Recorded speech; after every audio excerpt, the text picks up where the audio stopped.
Welcome to this video of aspireforgmat.com. Before attempting this question, please take the practice test at www.aspireforgmat.com and then verify your answers against this video, which will be available after you answer the question at our site.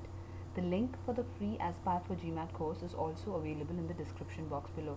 Just register on the site and enroll for the course. There are many such tests available.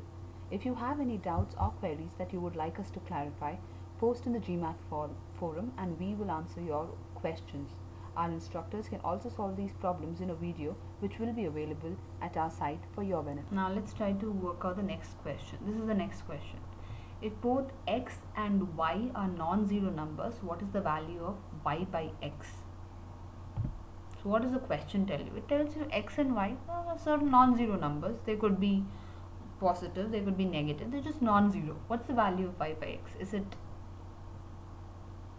you need to find a constant value. You just can't say it's a positive value, it's a negative value, it's zero.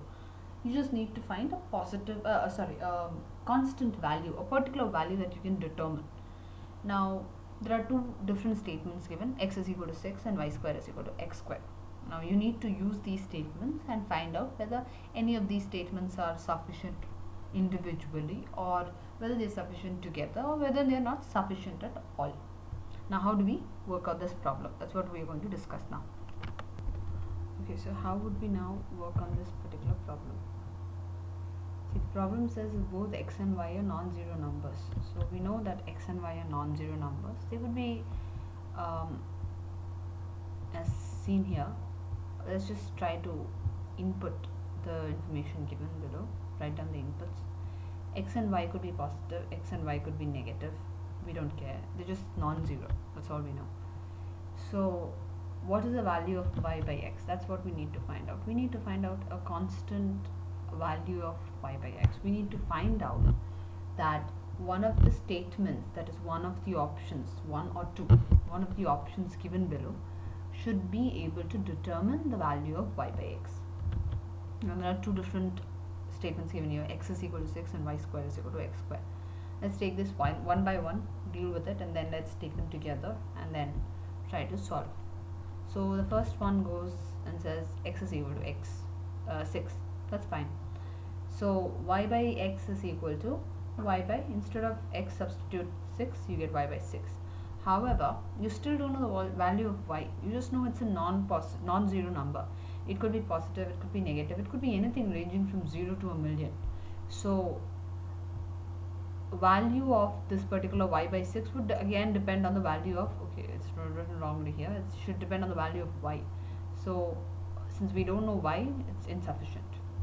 Now let's take the second one, y square is equal to x square. That means y square is equal to x square. Now we can solve that to be, when you see, you know that most of you would know that y is equal to x, y square is equal to x square. When you take roots on both the sides, you have two possibilities. It could turn out to be plus or minus. For example, if I take out y square is equal to 36, x could be 6 or minus 6.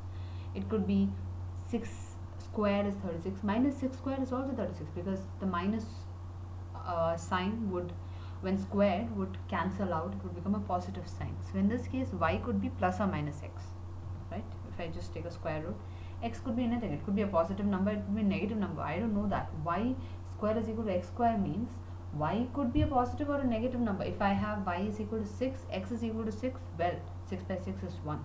If I have y is equal to 6, x is equal to minus 6, then y by x is going to be minus 1. So y by x could be positive or a negative value of 1. So this is also insufficient. So based on the fact that 1 and 2 are insufficient, we can say that the answer is definitely not A, because A says 1 should be sufficient and 2 is non-sufficient. It can't be B, because B says 2 is sufficient, 1 is not sufficient.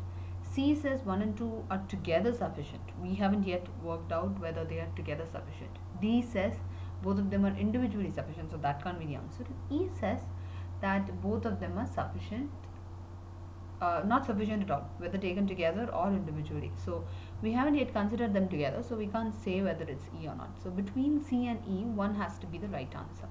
So now let's take these options together. Now together, when from the first option we know x is equal to 6. From the second option we know y square is equal to x square.